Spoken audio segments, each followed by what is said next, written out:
Thank you very much indeed, Jack.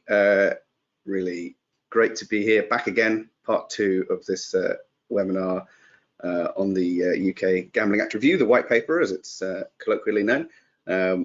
No small number of things that we can potentially talk about, so we'll kick on in short order.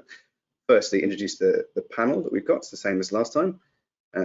Preeminent voices in gambling. We've got Baha Aliadini, a partner at Harris Hagen, Tim Miller, Executive Director at the Gambling Commission, Sarah Fox, who heads up gambling and lotteries at DCMS, and Dan Moore, partner at Regulus Partners. As Jack said, we're very keen to hear your questions for the panel. I've got lots of stuff to talk about, but try and dedicate as much time as we can to audience questions. You should have somewhere on your screen a little question box. If you type those in, they'll come up and I can field them to the panel. We'll dedicate a bit of time at the end to that as much as we can, try and get through as many questions as we can. You can see the instructions on your screen there. So yes, please, as we go along, do fire in your questions and we'll address them when the time comes. So let's get on with it.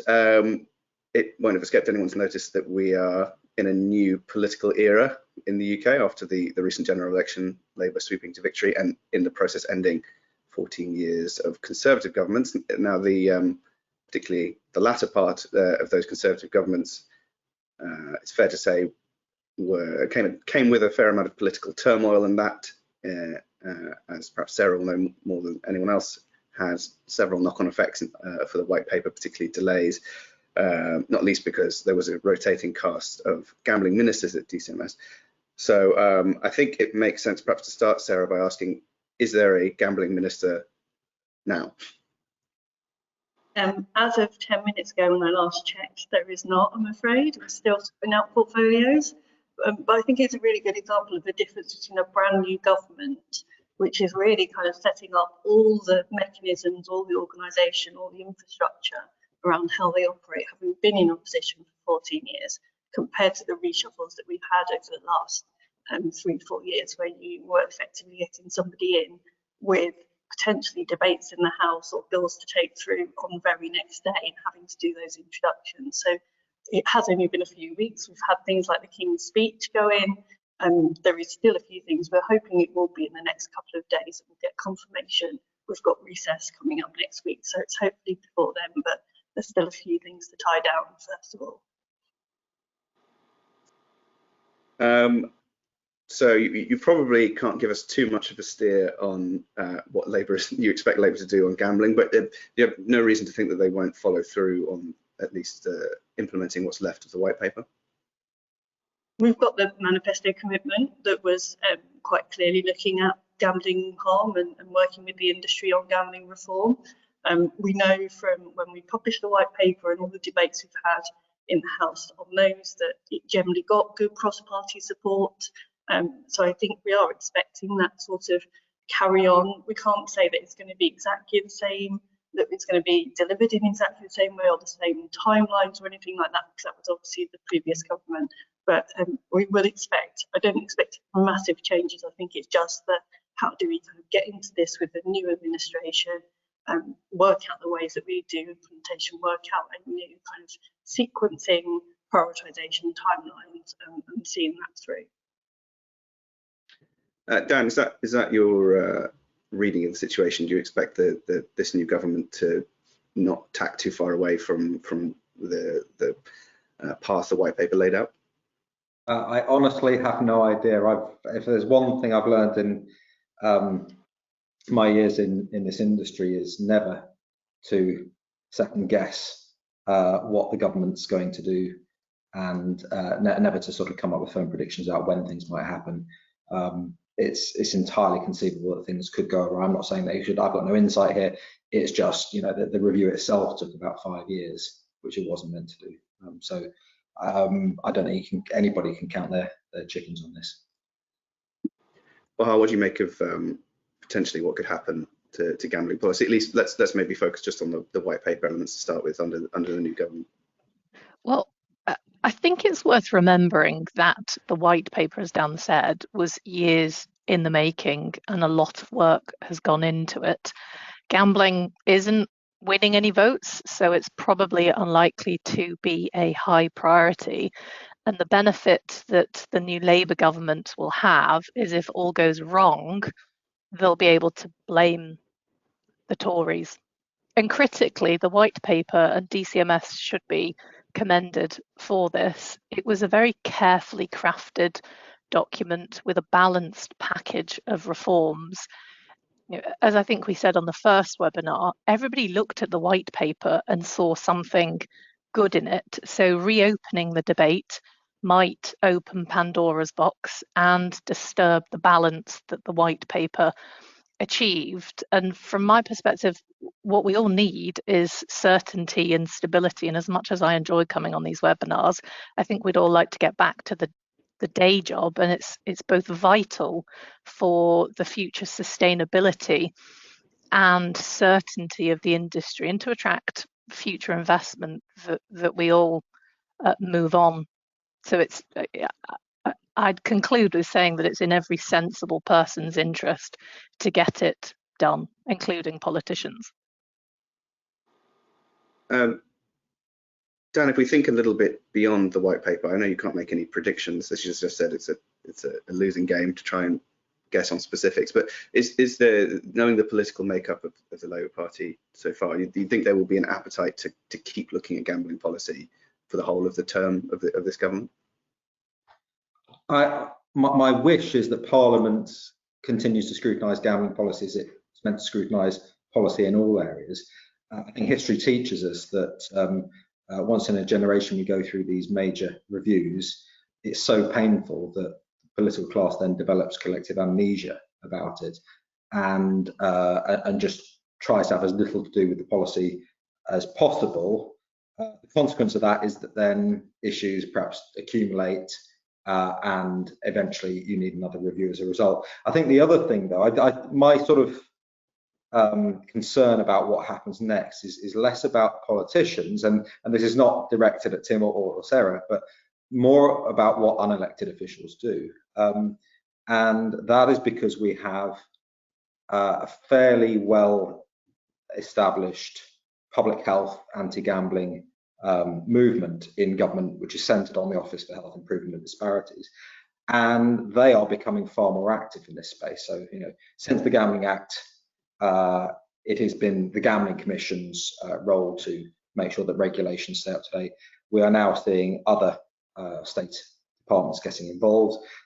We have the Office for Health Improvement and Disparities working on, I believe, health messaging around gambling or health warnings. We've got the Department of Education looking at what children should be taught about gambling. We've got NICE at some point, these are long delayed, but providing treatment guidance.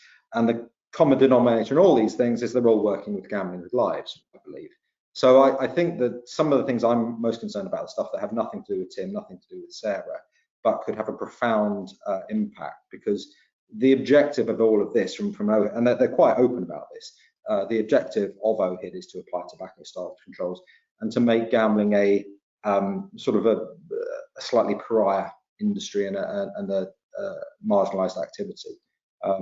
That's where I would be advising people to look over the next 5 years, rather than necessarily the politicians. I mean, Sarah, picking up on that, Dan has said it has nothing to do with you in some senses, but your department ultimately is supposed to be responsible for gambling. I mean, how do you manage the kind of diversity of views across government departments?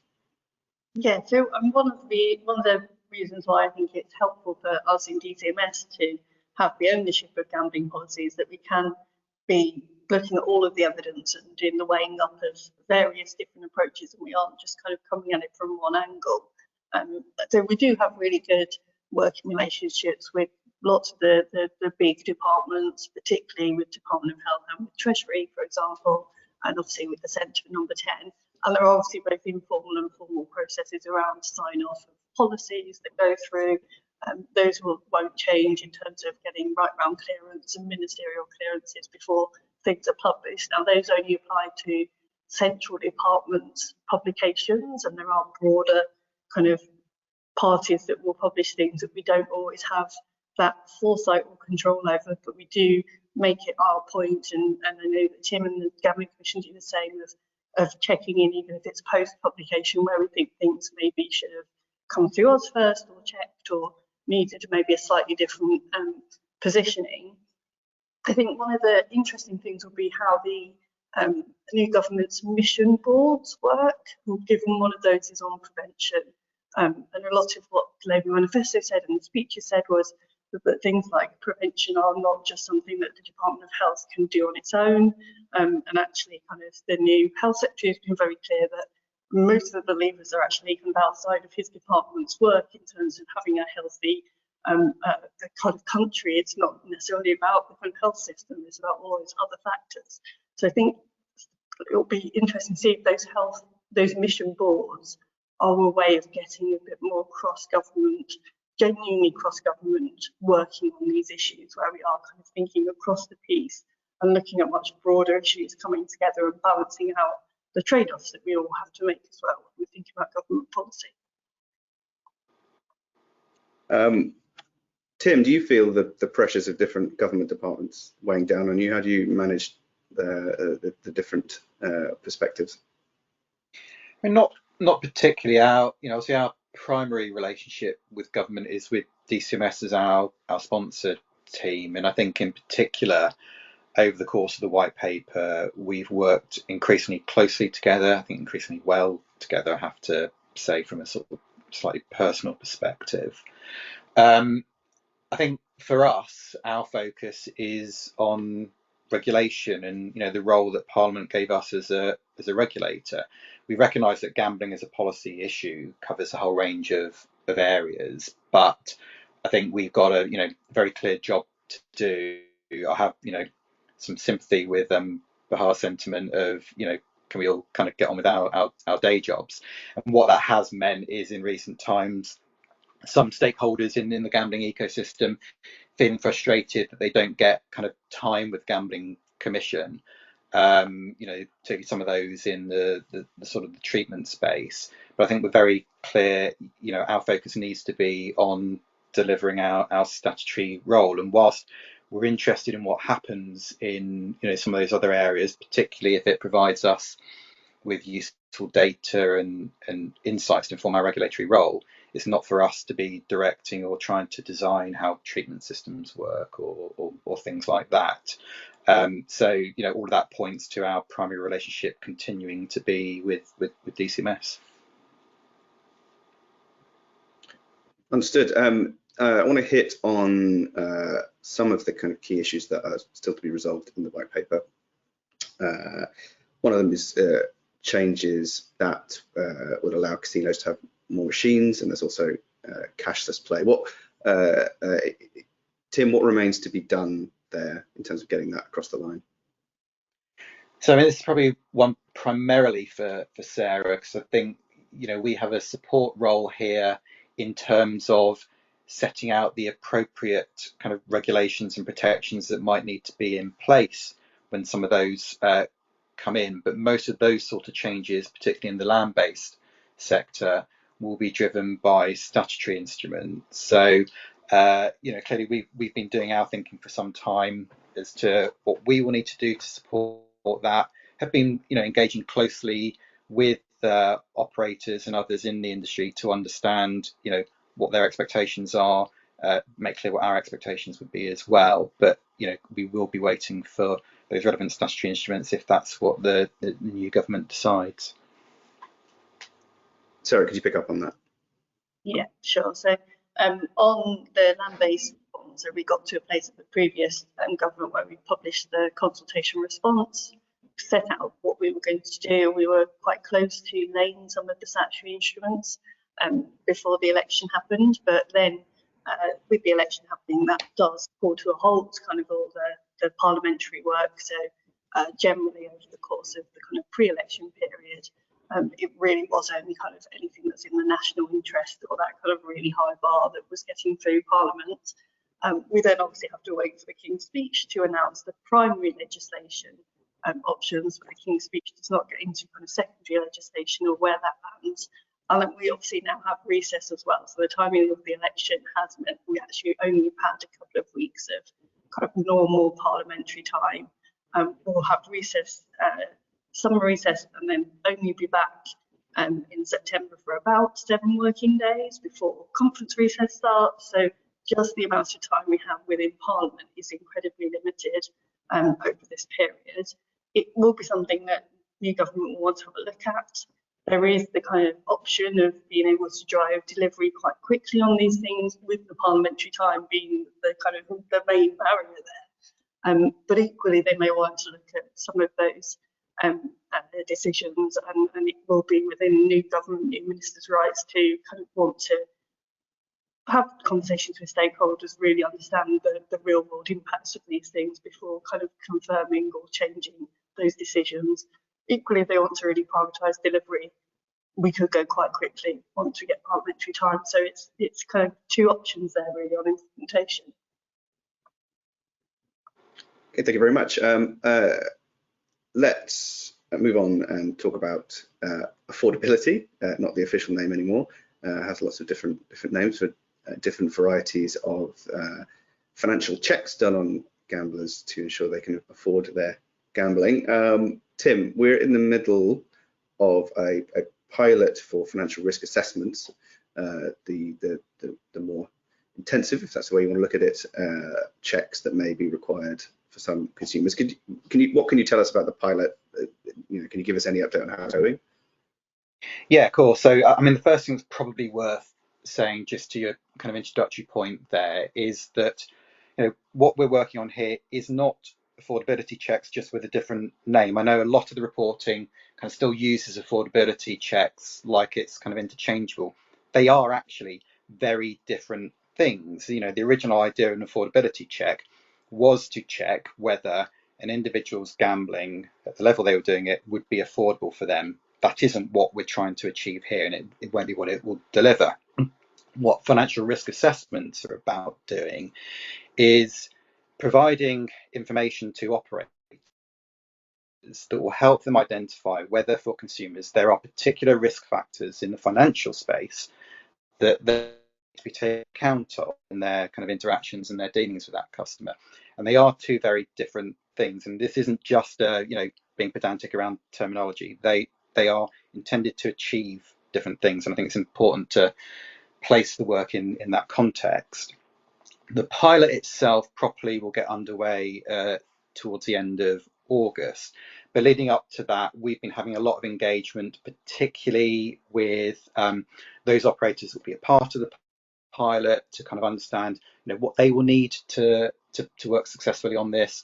We've been continuing the engagement with the financial services sector as well. And I think they've been really kind of positive conversations, in many respects kind of reflective actually of the whole sort of consultation process we've had since sort of April of last year, where I think there has been a genuinely collaborative effort between a kind of whole range of different stakeholders. And I think particularly give credit to the way that industry has sought to engage both with our consultations and with the pilot.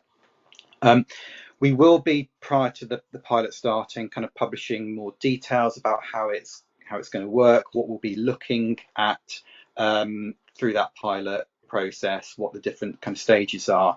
Then obviously as the pilot progresses, sort of we'll be providing appropriate updates sort of as that goes forward, so that people understand sort of how it's all going. So as we move into the autumn, that's when the work will really get underway on the pilot. But things are looking positive for that to be a really valuable exercise. Dan, what, in your view, are the standards by which the success or failure of this pilot should be judged? I don't know. I think that's Tim's job. I think what would be helpful is I don't think we've yet seen the criteria by which the pilot will be assessed. And given it's getting quite close, I would have thought we would want to see that pretty soon. I think also, was it 7 years ago, under the Gambling Commission's sort of encouragement, I guess, the old Responsible Gambling Strategy Board produced an evaluation protocol. And this was for licensees, so they could evaluate the effectiveness of their measures around harm prevention and things like that. that suggested that, you know, where things were sufficiently important, evaluation should be independent and external. I would have thought this falls into the category of something that is sufficiently important that the methodology for evaluation is not simply published in advance and published very clearly, but that the process for evaluation is made transparent, and that a genuinely independent party comes in to evaluate it. I think there is potentially a deficit of trust around some of this stuff with the Commission. Justifiably, in my opinion. I suspect Tim will have a different view, but I think there are some issues of trust around this. I really think the pilot should be conducted. It should be evaluated by an independent third party. Tim, any thoughts on that? Yeah, so I mean, I think it slightly misunderstands what the purpose of the pilot is. So generally across kind of the white paper, both us and DCMS have given this commitment to, you know, really hardwire evaluation into the implementation of all of these different areas of policy, and we've been doing joint procurement to bring in that expert outside resource to do that. The pilot, I think, is serving a slightly different purpose, and I would distinguish between kind of evaluation with a capital E for how kind of policies have worked once they've been implemented, and what we're trying to do here with the pilot. For us, this is not a kind of a pass-fail assessment. You know, we're not going to come to the end of the pilot and say, yes, you know, the pilot in isolation absolutely tells us that yes, we should go ahead, no, we shouldn't. I don't think it will immediately trigger kind of a decision in that way. There's a whole host of information we need to do. We need to decide whether after the pilot, you know, further work is needed. I think the focus here is about, you know, what do we learn during the course of the pilot? You know, how helpful have operators themselves found the information that credit reference agencies are providing? You know, how does that data relate perhaps to other data that operators themselves hold? You know, what are the sort of numbers of assessments that are happening? You know, there's a whole host of questions. We've been discussing those with the pilot participants themselves, you know, wanting to understand, what do you need to get from this pilot as well? You know, what's the learning that you need? So to say, before the pilot starts, we'll be publishing more details about, you know, what we're looking to do during the pilot, what we're looking to understand. At the end of it, we will then kind of pull together all of that information with consultation responses, with, you know, other research and things like that, to then start making decisions as to what next. And I think we've got a totally open mind about that. There's been no decision to kind of go ahead and implement. You know, we need to get the learning from the pilot.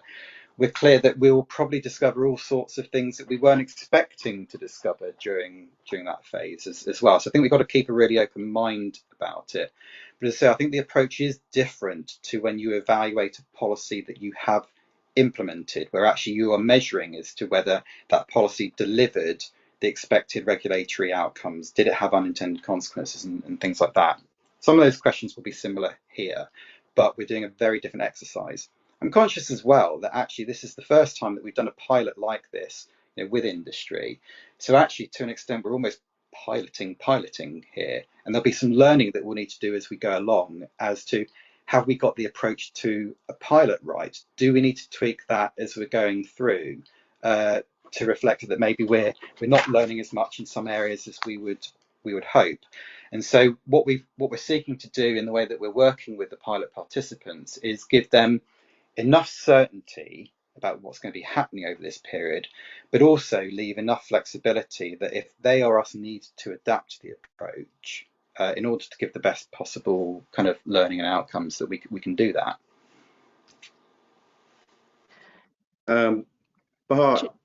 Joe, can I just ask Tim a question?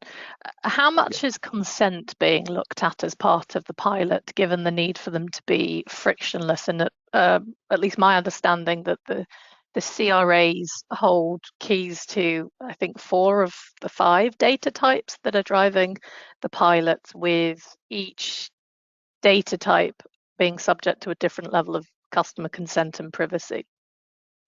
Yeah, so this is one of the very early things that we worked on, particularly not just with the CRAs, but with the Information Commissioner's Office as well. And I think I think it's not just about frictionless and consent. I think the other kind of part of that sort of triangle is what information can you and should you legitimately include in that, because actually the types of information that you include then lead to the kind of level of consent that you need, and obviously relate to the level of friction that might be involved. What we've had is sort of that assurance from the Information Commissioner that the model we're looking at piloting can be delivered in a frictionless way, that the type of notifications to consumers is appropriate for the type of information. So what we're not needing to do is go to each consumer individually and ask for their explicit consent to then provide that information. The consents will be achieved through various different notice provisions that we've agreed with the Information Commissioner's Office and with the credit reference agencies. Now, obviously, during the pilot, we'll then look at, is that, the type of information that we're getting as a result, is that actually giving us the sort of value that we would expect? But certainly my sense is that because you want to keep it frictionless, actually the level of consent that you need as a result is not going to be that high because of the type of information that you have.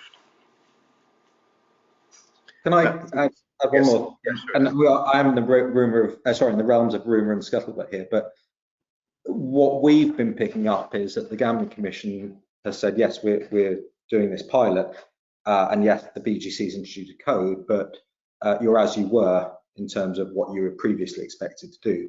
So this whole area has been positioned as a sorting out a patchwork quilt of approaches to checking for financial vulnerability that differs across the industry.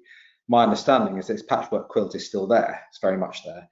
And I wonder how that is going to be evaluated, how the success of this pilot is going to be evaluated, when we've still got the issue that this is meant to address in existence. So I don't know if that's clear, but it doesn't look like the problem this is designed to address has actually been taken away. It's from what I hear. Well, I think to an extent that would be correct, because obviously we haven't implemented any rule changes. That's why we're doing a pilot. You wouldn't expect a pilot itself to fix a kind of range of issues. And I think if we jumped straight to that, we would probably rightly have been criticised for not testing things enough. But the approach we're taking to the pilot, I think, is kind of careful and deliberative. So we will be starting off with looking at historic data, so not looking at live data, to understand, say, the sort of information from financial services companies. How does that actually relate to the picture that the operators already knew they had of consumers? And then over time, you move closer to that sort of more live environment. And obviously, it's not until you get to the live environment that the patchwork, as you suggest it is, becomes relevant. So we're a little way off from that anyway, but be under no illusions, a pilot is not going to in itself fix any kind of regulatory challenges. It will be if and when you make any changes to the rules that you can fix some of those things. Sarah, what's DCMS's role in terms of looking at this pilot? You playing any part in assessing it? Yeah, so our role will be really to really make sure that we're ending up with a result that actually does what the white paper was trying to do in the first place, and that really does give, as Tim said, operators that extra information to really identify a cohort of people who may be at risk of harm in a clear, consistent, frictionless way that reduces the kind of impact on that broader set of consumers that may have been seeing this patchwork approach. So we really need to, as Tim says, test this, and it's almost a period of co-design with the industry to really work out, can we get to a point where we're putting in place something that achieves that overarching policy aim and objective from the start. This isn't about kind of just getting one level of checks and going, that's okay. It's about really making sure that the end result identifies the right people and not just identifies a completely random set of people or set of people with different kind of circumstances. It doesn't tell operators anything new. It doesn't tell anyone anything new. What we need is to really give us the tools we need. And we are doing this kind of for the first time. We don't have kind of other models to take from across the world on this. So that's the reason why we're doing this really important piece of work, to really test it before it does go live. So that will be our kind of judgment, and that's what we'll be kind of working closely with GC and with operators, everyone involved in the pilot, to make sure that we're achieving that policy aim when we get to the end of this period. Thank you. A reminder to those watching, you have the facility to ask questions, and please do, if there's anything on your mind, it's a golden opportunity to ask your questions to the right people. We've had some come in, but I'll dedicate some time at the end to the questions, but one of them was on a subject we were going to touch on anyway, online stake limits, online casino stake limits for slots. That was due to come into effect on September 1st. Is that still the case? I will be taking that one. So no, this is another one where we were due to lay a statutory instrument. Again, we got quite far along the process, but the election was called. And so we do need to kind of just go over that again with new ministers, check that they're comfortable with the position that the consultation resulted in, see if they want to make any changes. If they don't, then we can again move quite quickly on that, but it will be it's not really a delay, because it's nothing that any of us could have predicted or done anything about, but it is just working through the process and finding the right parliamentary time, finding the right sequencing of when to do that, prioritisation of things to do that. But it is one that we are fairly ready to go if ministers choose to do the same policy outcome that we looked at. And as we said before, all of our aims within the white paper were to take an evidence-based approach so that those decisions could be robust and would be hopefully appealable to kind of whatever new government came in. But we do need to go through that checks. Bahar, you've heard there that, although I wouldn't necessarily gamble on it, the incoming minister could decide to change the stake limits. Maybe that won't happen this time, but could they change into the future, do you think? Well, subject to what Sarah said about the new government, DCMS's response states that there will be future opportunities to review and, if necessary, adjust the limits. Now, it doesn't say which direction, but hopefully it will deal with both directions on the basis that £5 today is not going to be worth £5 in 10 years' time. And hopefully what that means is that the regs will include a mechanism to deal with the impact of inflation, for example. Sarah, is that something that's been considered, the inflationary increases for stake limits? I mean, the fact that we have those secondary powers, so we do have the powers to be able to change those limits. Whether we need to say something explicitly, we will explore, but we do have the powers to change them, and we have the process to do that in the future. Okay, let's talk briefly about the survey that's coming. New format of survey that's going to, among other things, include some information on levels of gambling harm. It's proved to be somewhat controversial in some quarters. I'm going to start with you, Dan. If you could, I know that you have extensive thoughts on this. If you could keep them as brief as you're able. But what are your concerns about? Perhaps you could say what this report is, if anyone watching is not clear, and then what your concerns are. Okay, I'll do my best, and Tim can correct if I get it wrong. So since 2012, the official statistics on how many people gamble and what they gamble on, and also on the extent to which people experience problem gambling, has been collected by the NHS Health Survey, which is an in-person household survey of people in Great Britain, which has a relatively high response rate of pre-COVID for 50–60%. That is now being discontinued as the source of official statistics on gambling, and replaced with something called the Gambling Survey for Great Britain. Now, this is an online survey, and with a relatively low response rate of sub 20%, and therefore is likely to be less representative of the population of Great Britain. We've seen, certainly in the first two waves that have been published to date, we've seen clear evidence of selection bias here, which means that this is likely to over-recruit gamblers and over-recruit highly engaged gamblers. We also have some concerns about priming of responses through question ordering effects. So this is where people are asked a whole slew of questions about gambling, then they're asked whether anything particularly harmful has happened to them in the last year, and followed up by, and was it because of gambling? Now, so we have serious methodological concerns about the way this survey is being conducted, which the gambling survey at least partially agrees with, and its guidance issued on Friday last week really sort of seems to say, and this is my interpretation, we don't know how reliable this is. We think there could be this could be skewed by bias.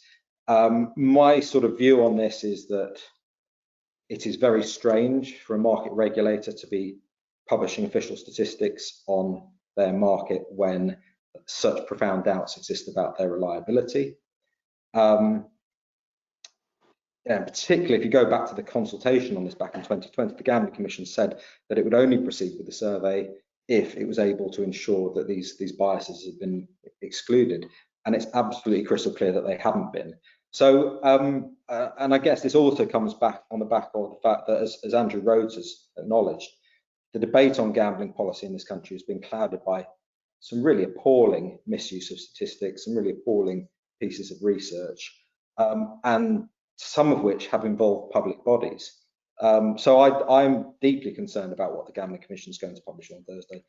I think it is absolutely crystal clear that it is not a reliable survey yet. In time, maybe it can become one, but really, I think these should still be experimental statistics, in my view.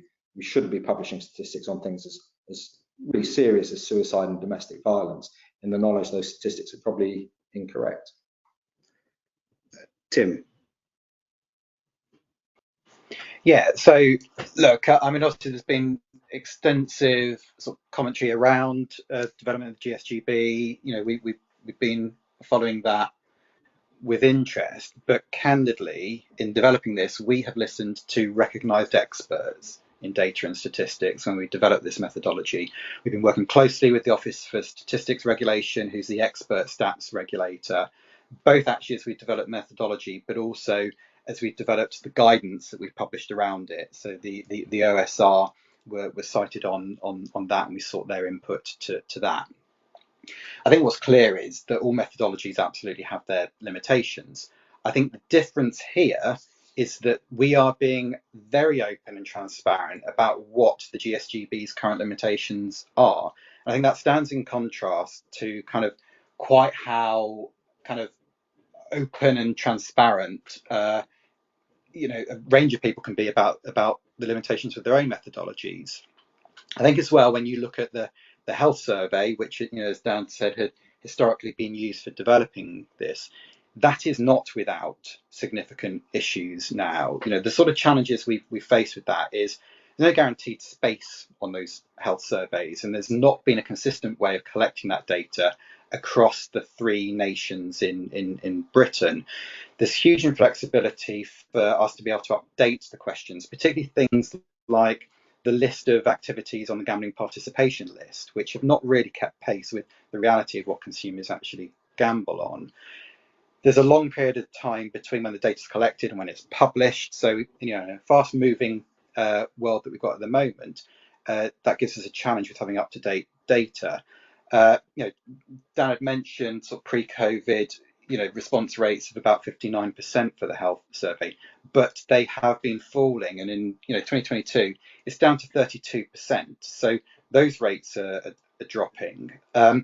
I think the other thing is, on the point around the risk of bias, there's always a risk of bias in any methodology, and actually the health survey is not without that because of the way that it's carried out. A range of people have identified the potential for social desirability bias, given that there's an interviewer present in the room when many people are completing that. And I think all of that has led to sort of being some of the reasons why the NHS themselves are consulting on a methodology change around the health survey. And it's likely, looking at the direction of their consultation, that they're going to be moving to a push to web method, which is what we're using for GSGB. So, as I say, it's sometimes presented that there are challenges with the GSGB method, but there are no challenges with what we had before, and that's simply not true. I think the difference for us is that we had very little scope to try and ourselves as a regulator address those limitations in the health survey methodology, which is why we've developed a separate one ourselves. And I can understand why people may kind of raise questions about why the data is being published from GSGB. Those same questions are not being raised about why a health survey is publishing data, when there are, I think, as a set out, limitations there. The key thing for us is making sure that we're being open and transparent in the guidance that we've published about how you can use the data, how you can't, what the limitations are. And we've been very clear that where people misuse the GSGB data, as indeed they've done with the health survey data before, we will challenge that in an appropriate way, up to and including, if necessary, making referrals to the Office for Statistics regulation. And we've had some examples in just recent months where we have been taking those sort of approaches, and that will certainly continue if there's further misuse of those official stats. But I'm certainly confident that as we continue to develop this will become the new kind of gold standard. I think we're investing a significant amount in continuing to develop this methodology, but I do think it's right that we publish it, but publish it with those appropriate caveats as to how you can and can't use it. Okay, and I'm aware that we could talk about this for a long time, but I'm going to move us on to another subject in the interest of time. The ombudsman. It was announced at one point that we would hopefully have an ombudsman in summer 2024, but that's clearly a little way off. Bahak, if you could start us off by talking about the challenges maybe left to overcome. Before we talk about the challenges, can I just explain what the Ombudsman is? Because I'm conscious that we've not talked about the Ombudsman on a previous webinar, and there really isn't that much out there for our listeners to read about the Ombudsman, and it really is one of the cornerstone proposals of the white paper. So the Ombudsman is the formation of an independent, non-statutory, free-to-use for consumers ombudsman. And in my view, it's plainly a very good concept. It's designed to improve consumer protection and ensure fairness for consumers relating to SR complaints only for both sectors. Courts consider lawfulness, whereas the Ombudsman is much broader. It's about resolving complaints, poor service, unfair treatment, and so on. In the UK, we have about 10 private ombudsmen, and the gambling ombudsman would be a private one. And the other reason why it's plainly a good concept is that it was a welcome acknowledgement from government on the important division between regulation, which is conducted by the Commission, and dispute resolution. So whilst the Gambling Commission does have the power to investigate complaints, it's only with a view to commencing a licence review. It cannot adjudicate on complaints, which leaves consumers in a tricky situation. So when the white paper was published, the BGC was tasked with creating a code which was designed to set out the foundational framework of the Ombudsman. It's not been published yet, and that therefore means that we won't be up and running by this summer as set out in the white paper, and I guess we're probably looking at into 2025. So to answer your question in terms of the challenges, firstly, the Ombudsman is reserved for SR issues only, meaning that ADR providers remain. One option available may be to streamline the consumer experience and let them come through one door, with the Ombudsman farming out SR, non-SR disputes and them dealing with SR themselves. Then secondly, in my view, it raises lots of knotty issues. For example, in trying to balance the rights of consumers, not opening floodgates. Will we have a sensible retroactivity time limit? In my view, it should be about 12 months. Will there be a maximum cap on the financial award that may be payable? How will justice be achieved for both the consumer and operator? why am I talking about justice? Well, justice is one of the important principles that lay behind ombudsman, and it's key to achieving quality outcomes and promoting the integrity of the scheme. Who will be able to refer a dispute? What I think is the most difficult issue is how the ombudsman is going to navigate excessive or unaffordable gambling, which must be, at least in my view, considered in the context of each case based on the requirements placed on the licensee at the relevant time of the fact pattern. And as we all know, those requirements are complex to navigate and, at least currently, are often subject to change. And then finally, on a more administrative level, once the successful candidate has been identified, there'll be all sorts of questions that need to be answered in terms of funding arrangements, how it's going to be funded, how licensees are going to be compelled to pay into the scheme, the time that it's going to take for the successful candidate to build new, robust policies, procedures, and processes. Even if it's IBAS, there's still a really steep learning curve that lies ahead, because at the moment they only consider a relatively small percentage of SR disputes, and then the successful candidate's got to recruit the staff, train them. Is there going to be a test phase?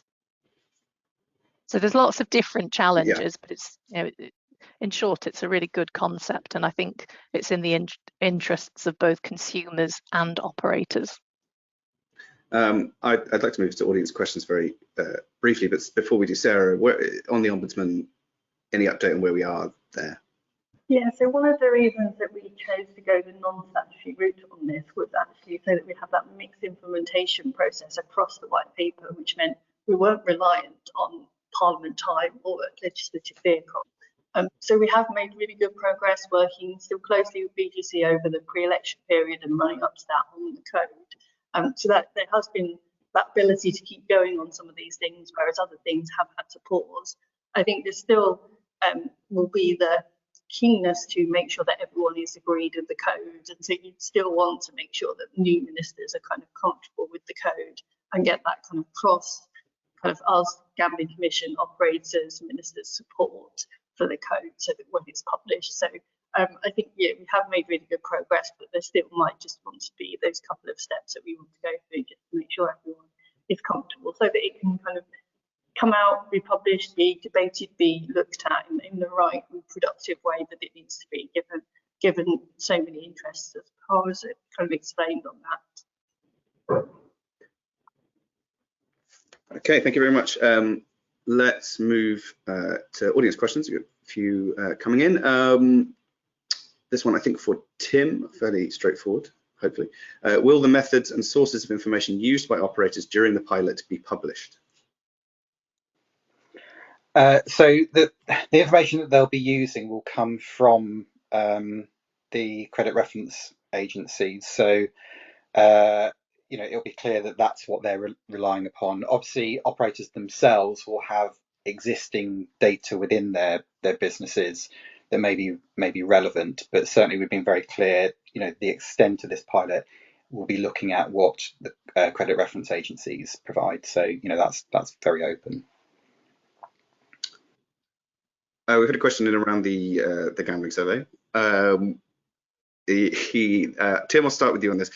Will its publication result in more stringent regulation, given that it is going to report levels of harm more extensive than those reported in previous surveys?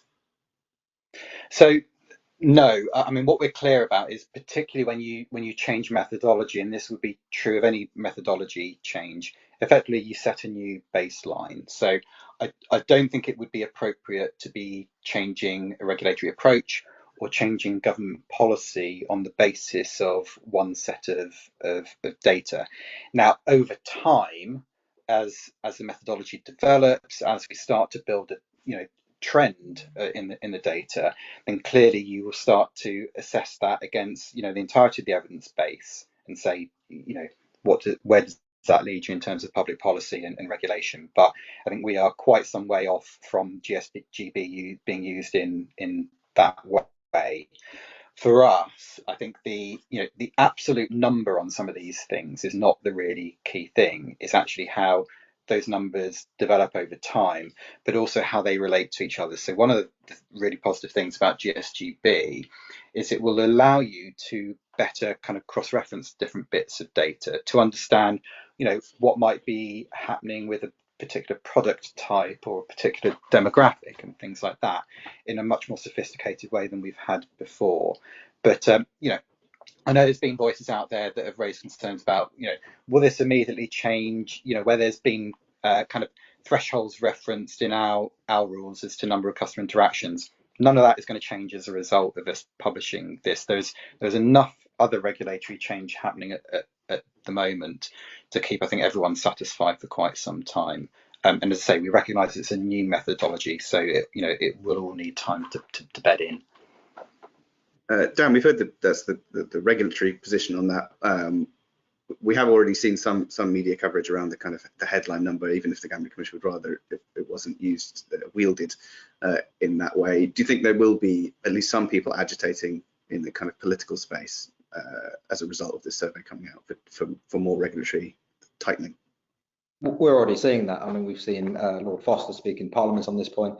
We saw a letter to the Prime Minister yesterday making just this point.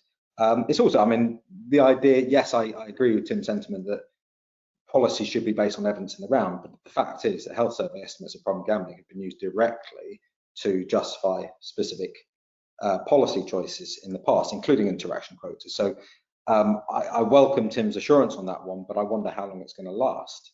I would like just to come back on Tim, and I'll do this quickly, but I think the Gambling Commission has given the impression that because no survey is perfect, it's sort of a toss-up between the health survey and the GSGB as to which is more likely to measure gambling participation and problem gambling.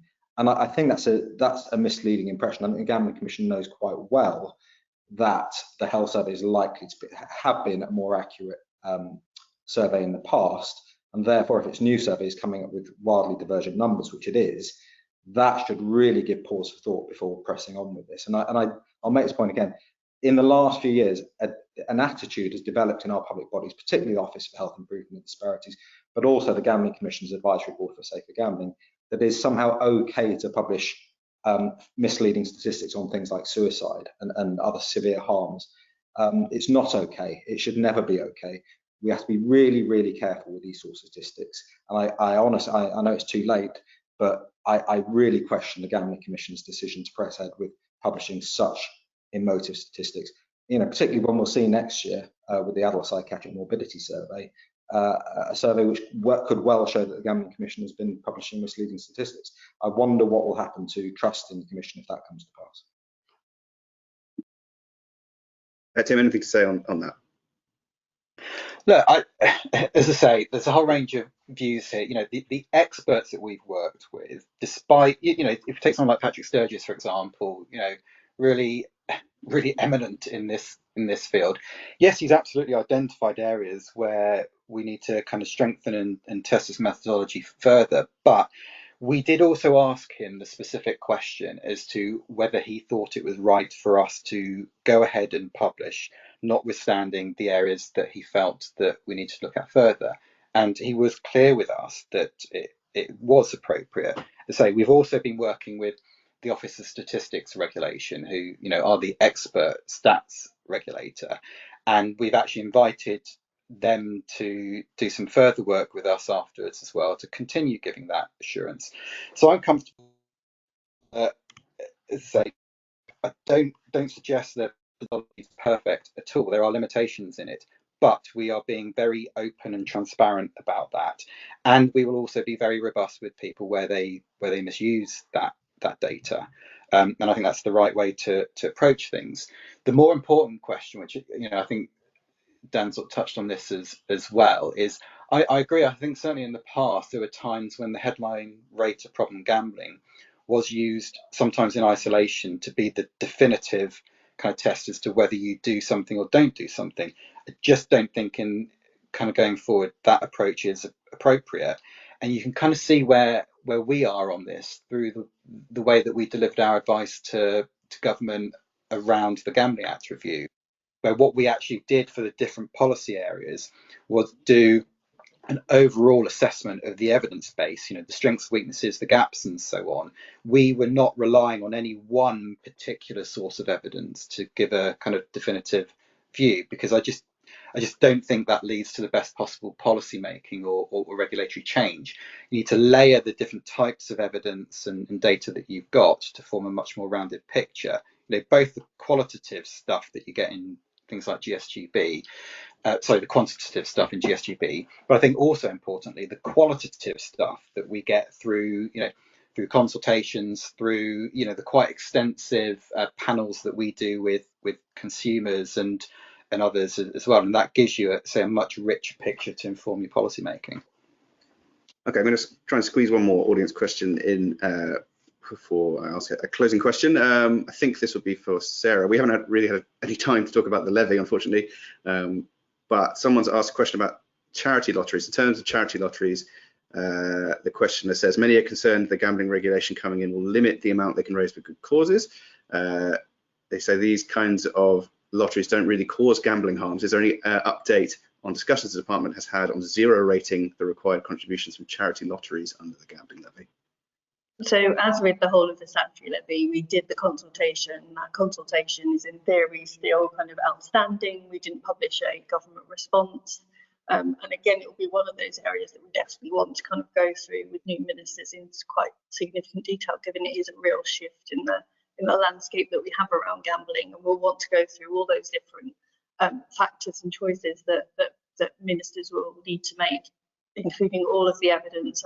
And if you say that broader kind of, we're not just looking at, can we get to a set number with this levy? It is the much broader implications that it will have, and obviously kind of good causes mean a lot to us in our wider DCMS responsibility, but equally we need a system that is consistent and robust, and we can kind of explain why, and we've got really clear kind of reasonings as to why we've made the decisions that we need to make, clearly evidence-based, based on kind of the consultation responses and everything else. So we'll need to go through those discussions with ministers at the right time.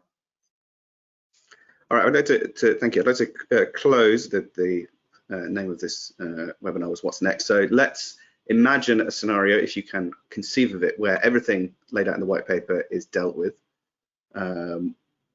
On your either wish list or prediction, you can have either what you want. 30 seconds. What would you think the next thing that regulators and legislators will be looking at for gambling? Bahar, I'll start with you.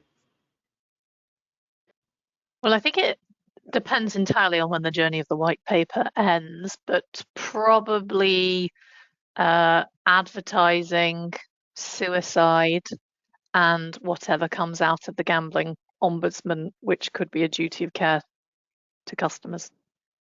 Tim, the future? So more a plea than necessary expectation. Yeah. I think there needs to be a period of just kind of calm and a bit of stability, actually. Lots of regulatory change coming through. That's all good stuff. But we then need to have a period where we properly evaluate, understand the impact it's had before we move on to doing the next thing. Sarah? I think very much the same thing, that period of stability, I think, to really kind of test what's worked and where there might be kind of pressures to do things differently. I think we do know that we will always have kind of noise, particularly around advertising. As you said, that's definitely an area that we know kind of external people will want us to go further, and where other jurisdictions have gone further purely on a political decision. So actually being able to test those kind of international changes as well, and to really see the impact of those will be quite interesting and quite helpful as well, I think. Okay, Dan. I mean, my hope would we somehow, I echo the thoughts about stability, but my hope would also be that we find a way back to being able to discuss these issues honestly. It has been such a mendacious debate on all sides, but I mean, particularly on from the public health establishment, which has behaved appallingly throughout this process, maybe with the best of intentions, but utterly appallingly. And I think we need to find a way back to honesty, and that may require whether it's the Gambling Commission or some other body actually being far more firm in insisting that people do not make things up, The levy could do enormous damage if it's used to fund misinformation. It could also do enormous good if, for example, you don't receive funding if you've been shown to be providing misleading information in the past. I think if money is given out of the levy to some of the organisations that have corrupted the debate on gambling policy in this country in the last few years, then I think we should be very, very worried indeed. Okay, Bahar, Tim, Sarah and Dan, thank you very much indeed. Before we close, I'll hand us back over to Jack for some final words. Thank you, Joe. And thank you to Bahar, Dan, Sarah and Tim. And of course, thank you to you, the audience, for attending today's session. As mentioned at the start of the webinar, this broadcast was recorded and a video will be sent to all attendees in the coming days. Now, before I sign off, I just wanted to let everyone know that if you want to get more information about Vixio, we will be exhibiting at the SBC Summit in Lisbon from the 24th to the 26th September. So if you are attending that show, be sure to visit Vixio stand E350. You can also arrange a meeting with the on-site team to receive an on-the-spot demonstration of the gambling compliance product. Finally, if you have any questions about anything discussed in today's webinar or would like any further information, please email info@vixio.com or visit our website vixio.com. Thank you.